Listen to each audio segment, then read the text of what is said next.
Hello everyone, welcome to Red Snapper. My name's MJ and this is the season preview for the Symbiote season. It's really exciting. I'm a massive Symbiote fan, so I can't wait to talk about all of these cards. We're going to star rate and talk about synergies and archetypes. It's going to be very fun indeed. I do quickly need to say that I'm filming this several days before the developer update video. So we don't know if some of these cards might change a little bit. So apologies in advance if this isn't quite the same, but hopefully our thoughts and the things I discuss in this video will still be relevant even if their powers have changed a little bit. Let's kick it off with Agent Venom. Excuse me. He's a 2/4. On reveal, set the power of all cards in your deck to 4. But let's hold it right there. Let's pause. Please subscribe. If you're new, subscribe. If you enjoy this video, you go on to enjoy it later, subscribe at the end. You should subscribe now, really. We're trying to hit 2099 subscribers and we got a special video coming for that. Anyway, guys. Yeah, 2/4. So the main archetypes for this guy are going to be things like Cerebro, obviously Cerebro 4.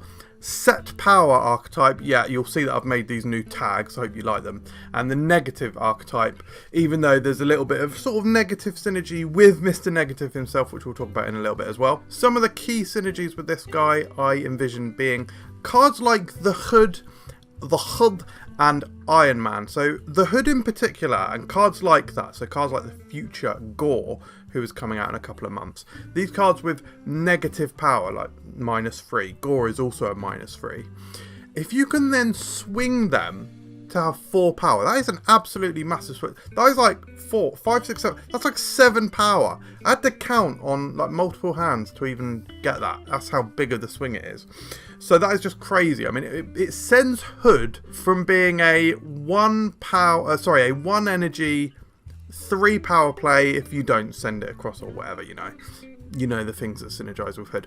It flips Hood, so he actually becomes a powerful tool on your side of the field. He's a 1/4 himself and he gives you a 1/6. Like, that's crazy. Iron Man, of course, being a 4 power card, he's actually an 8 power card, but also doubles all the cards at that location. So the power levels on Agent Venom are just absolutely huge. As I say, Cerebro is going to be a really interesting archetype for him. You need to think about things like Cerebro is a 0 power card itself.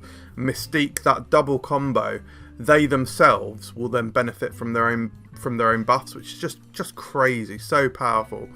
And just all of the other different archetypes that would work well with Agent Venom. So the interesting thing about him is that because he sets the power of all cards in your deck to 4, it means he doesn't actually work well with like half the cards in the game. So that, I think, is maybe why he has such a high power level for his card, like a 2/4. The only other 2/4 in the game currently is Cloak, and he's got the downside that your opponent can move the cards to his location, so that's why he has a boosted power. Not really sure why Agent Venom has this boosted power, other than maybe that potential downside that you can't play him with so many cards. But there's so many cards that work well with it. Like, if you think about the set power archetype, which is, where you typically in the past with Bast set the power of cards in your hand. Bast you could actually play alongside Venom, so you can hit the cards in your hand and the cards in your deck, and they're all getting a big buff. And then you play cards like Havoc, like Thena. These cards that have high potential power levels, but they start on a lower power. Like, this guy looks crazy strong. This, if he doesn't change, I do half expect him to change. It's going to be interesting. But let's move on to the next card, which is Scream. And let me just have a quick sip of water. Yeah, I just got back from Florida. America. If you want to see my adventures, you can actually check out Theme Park Life, my vlog channel. If you care what I got up to, I've uploaded a couple of vlogs already from the trip, and I'll be uploading about 14 because we were there for 2 weeks. Anyway, Scream. This is this is my most anticipated card of the season, to be honest, guys. I'm a massive fan of Scream. In fact, Scream, quite an obscure character, right? She actually features in the Amazing Spider-Man ride at Islands of Adventure, so I absolutely loved seeing her in that. And I was like, this is just getting me hyped up for the card. She's a 2/2. When an enemy card moves, steal 2 power from it once per turn. So she is like an anti-move card. That's what I've called the archetype. I don't know. Let me know in the comments if you've got a better name for it. I know that Cozy called it Mobster Move. I do quite like that title, but I'd like something a bit more descriptive to use for the official tag that I'm going to use in my graphics going forward. Like I say, I've got anti-move for the time being. It's not really anti-move because it's more you bullying them. Maybe bully move. Maybe I should change it to bully move. Anyway, so she has the ability to basically scale at 4 power each turn because she gains 2 and you're taking 2 away from the opponent. So there's some really interesting and really cool things regarding that. So first of all, it's so powerful that you can only do it once per turn. If you think about it, if you're going to be moving their cards on all of the following turns, which you're certainly going to want to try and capitalise on Scream as much as you can, and with the most fun way. Like, you can use cards like Polaris, Stegron, Cannonball, and Magneto. So these are cards at each cost after 2 where you can move their cards. In fact, there are no cards lower than 3 cost that can move your opponent's cards. Anyway, if you do that, she has the potential of being essentially a 218. Now, in actuality, she'd be, what, a 210 herself. Like, her actual location would be a 210. And then she's spread out the -8 amongst the other locations that you move their cards to. So there's that. But that is so interesting. And the fact that it's board wide as well. Like, you have a little bit of control over where you move their cards. Sorry, just that might have looked weird. I just basically like bit my teeth. That was odd. Anyway, I shouldn't say things like that. Well, not, you know, it's not offensive. It's just not very interesting. It did hurt a tiny bit though. Anyway, good. With cards like Polaris and Spider-Man, you have a little bit of control over what you move. Polaris is going to move a random card, but you'll know the location. Spider-Man going to move a random card and a random location, but you at least know where you're moving it away from. So you have a little bit of control with some of these cards. Magneto, a bit more control. Aero, a bit more control. So those things are going to feel more reliable. And I guess what I'm trying to say is actually that is maybe the one slight downside of Scream, is that she is quite unpredictable. However, you'll see I've given her 5 stars. I think she's tremendous. I think she's absolutely incredible within the anti-move archetype, whatever we end up calling it. Is she gonna be prominent outside of anti-move though? Outside of this kind of deck that you're certainly gonna have to build towards a little bit. Like, there are these cards, synergies like Kingpin and Polaris. I'm talking about Spider-Man and Stegron. Cannonball is another one. So there are these cards that you probably do want to sprinkle in your deck, and I think it is going to work best when you do heavily build towards her. But I don't know, you could probably have a sprinkle of these cards in other styles of decks. Maybe Silky Smooth into club. We call it into club because into club you mingle rhymes with Pringle, and Pringle comes in a stack. And maybe there's like some other archetypes that work. Maybe control, a little bit of control with some disruption. Maybe that sort of thing works. I don't know, it's going to be very interesting, but like I say, 5 stars. I think she looks like so much fun. I cannot wait to play her. Next up, the following week, is Misery. She's a 4/7. On reveal, repeat the on-reveal abilities of your other cards here, then destroy them. She's going to work best in the archetypes on reveal, junk, and mill. Shout out to my boy EK August for the mill suggestion there, actually, because I didn't have it and I added it in. EK August is awesome. You should follow him on Twitter and also pressurize him to make YouTube videos. So, yeah, Misery. 4/7. So this is a really interesting card. It sort of has a flavour of Odin, kind of a bit Wongish, but with this really interesting ability that she destroys your cards that she's re-triggering. That means that she's going to work best with cards that have low power or negligible power, or that you don't really want on the field, but have a decent or strong on-reveal effect. So that's why I really like EK August's shout out for the mill archetype there, especially destroying things like Yondu. In fact, there's the extra synergy with Yondu. You've got Yondu destroying a card. Misery on top of Yondu destroys another card, and you've destroyed Yondu. It almost makes you want to play Null in that kind of deck, or maybe similar destroy type stuff to that. That could be really interesting, but even just destroying a Cable would be nice there. Or a Mirage, especially Mirage is a little bit lower power than Cable, so that might feel good. Although Mirage is actually copying a card rather than stealing a card. But you catch my drift. Very interesting stuff. Also, even Baron Zemo. I mean, yes, Baron Zemo has got 5 power, so you don't necessarily want to destroy it. But if Baron Zemo pulls a decent on-reveal effect, you can get the double bubble. So that's really interesting, and that's really cool. Junk, though, that's really strong as well. You've got cards like Hood and White Widow. Now, Hood, yes, you can send across, and you might want to prefer to do that, but you can just re-trigger it to get the extra 6 power. And you've still got 2 turns after playing Misery to get that power down, so that feels pretty cool. White Widow, sending another Widow's Kiss across. I think White Widow might actually just simply be the best thing to destroy with Misery, because you're not really going to lose the 2 power, and you're double clogging that location, which they may be trying to fill anyway, so it might outright win you the location, especially with Misery's 4/7. You know, it's decent power, so especially for that turn in the game. So yeah, I think she seems pretty cool, very interesting. I think that theory crafters haven't quite scratched the surface with her yet, and I think she might surprise people actually. That being said, I have given her 3.5, which is not the biggest score, but I do think she has masses of potential, and there's going to be so many random, weird, crazy things you can do with her. So I rate it, guys. I rate it. Next up, let's talk about Scorn. She's a 1/2, and she has changed from the initial leaks. So if you saw my leak video about this season, she has changed. She's a 1/2. When you discard this, return it to your hand and give +2 power to itself and one of your cards in play. So she gets discarded. She returns to your hand as a 1/4, and she gives +2 to one of your cards in play. Let's say, for example, you've played Colleen Wing, and Colleen is your only card down. Let's just, for the sake of this example, Colleen becomes a 2/6, which is decent, it's nice, and she's discarded Scorn, who is now a 1/4. So that's really cool. Let's say you play Swordmaster, recently changed, and discards an odd costed card. So one of the few synergies is actually Scorn. There aren't masses of odd costed cards that you want to discard. It's basically X23 and Scorn, pretty much. Anyway, Swordmaster can do the job. Swordmaster becomes a 9 power card, and maybe you've done that on turn 3, and Scorn's back in your hand as a 6 power card. So, the interesting thing with Scorn now is that you are going to want to probably play Scorn. Before, with the old version, in fact, I'm literally going to stop that sentence there. It's pointless talking about old versions of like cards before they've even released. So I'm stopping saying that.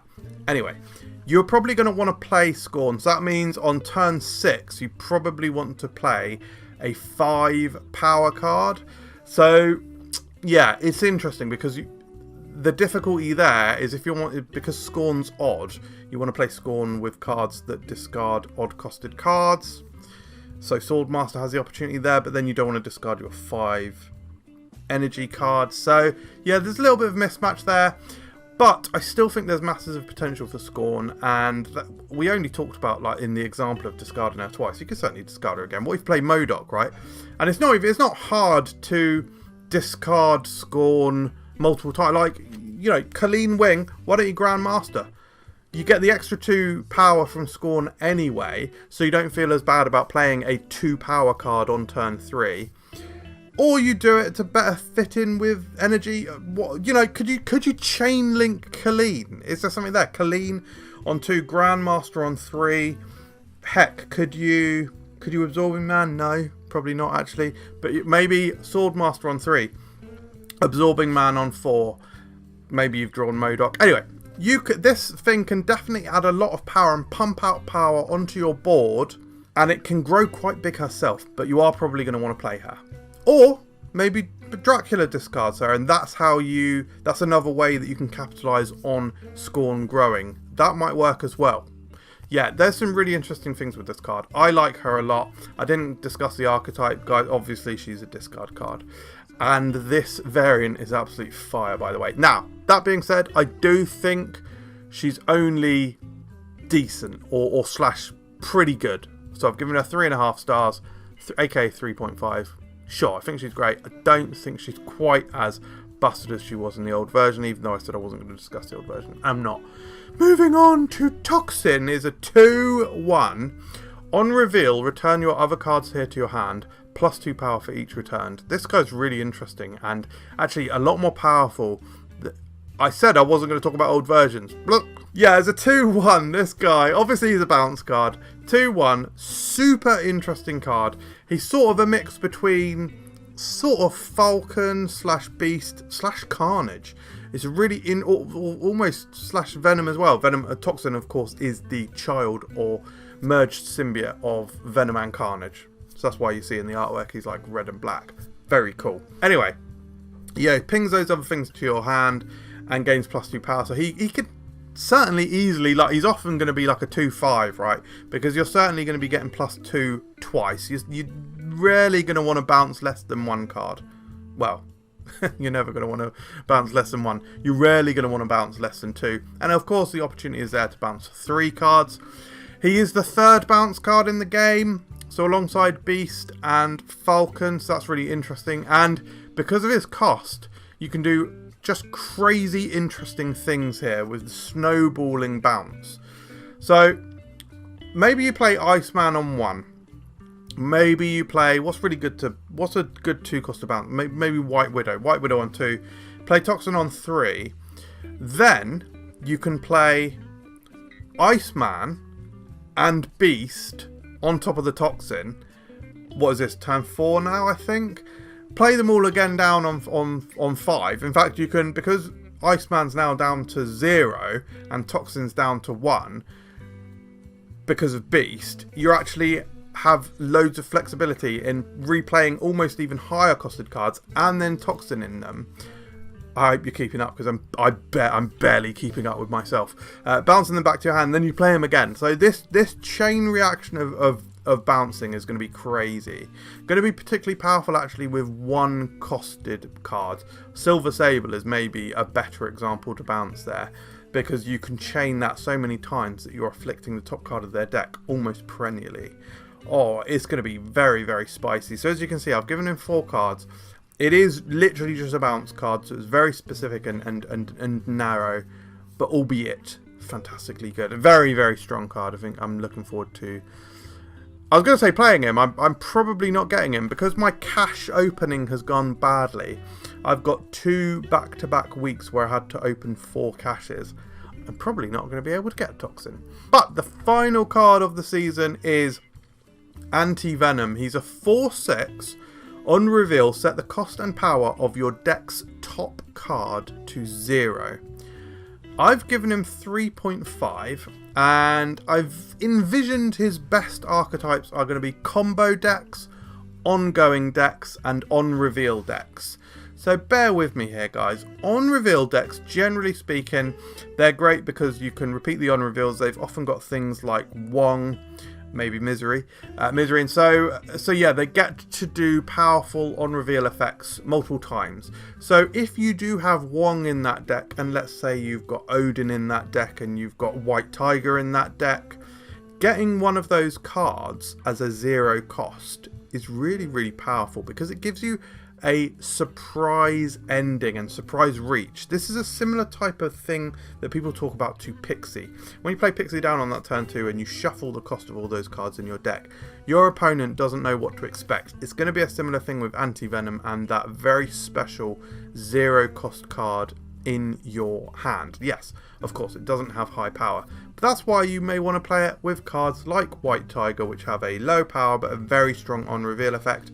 And if you do have this in a Wong deck, straight away, that allows you to do a turn 5 or turn 6, probably turn 6 because you would want to do this as a surprise, but playing Wong and White Tiger in the same turn, which previously wasn't ever possible in any way, shape or form, unless you had like, I don't know, Sarah and Onslaught and things. But so there's very unique opportunity there. Ongoing though, let's talk about ongoing for a little bit as well. Cards like Iron Man and Spectrum are marked on the synergies here, but also cards like Onslaught, maybe cards like Wong as well in that deck, or maybe you've just got powerful ongoing effects like Captain America. Is that good? US Agent maybe? So these are some lower costed ones. You do obviously want to aim for the higher costed on reveal, so maybe Claw and the Iron Man and the Spectrum. If you can get them as a 0 cost 0 power card, it benefits you to play more cards down in that style of deck, because Spectrum is a board wide buff, so you get the extra, there's the extra card that you get to play down. But there's another crucial thing with that ongoing deck as well. Consider cards like Mojo, Dazzler and Ant-Man, which maybe would be your only lower costed cards in that deck. Those 3 cards also benefit from you playing more cards, and Anti-Venom permits you to do that. It allows you to play more cards. So these are the very crucial things that you should think about when you're doing your deck building for Anti-Venom. The thing about him is surprise factor, and you can play more cards. So I think it's going to be a very interesting one. I think it's going to have a decent cube rate potentially. I don't think it's going to be the strongest card, and I definitely seen a lot of people speculate that they could see him go to 4/7, because I think a lot of people are very low on this card and they think he's quite weak. I'm not one of those people. I think this guy's really fun. I think he's really cool, and I think he's going to be good. I think that surprise factor is being underestimated and undervalued. I've given him 3.5, so I don't think he's mind-blown by any stretch of the imagination, but I do think he's good. I think he's fun, and by the way, I think this variant is absolute fire eliteness. That is why I am rolling keys this week and buying the card with tokens. Not in that order though, because that would be absolutely batshit moronic. And largely impossible, actually, if you were to open them first. Anyway, thank you very much for watching, everyone. I hope you enjoyed this video. Like I said, subscribe if you enjoyed it. What do you think of these cards? Let me know in the comments below. I really like interacting with you guys and all the conversations that you bring up. And you guys always pick me up on what I've missed. So do that in this video. Cheers. Bye.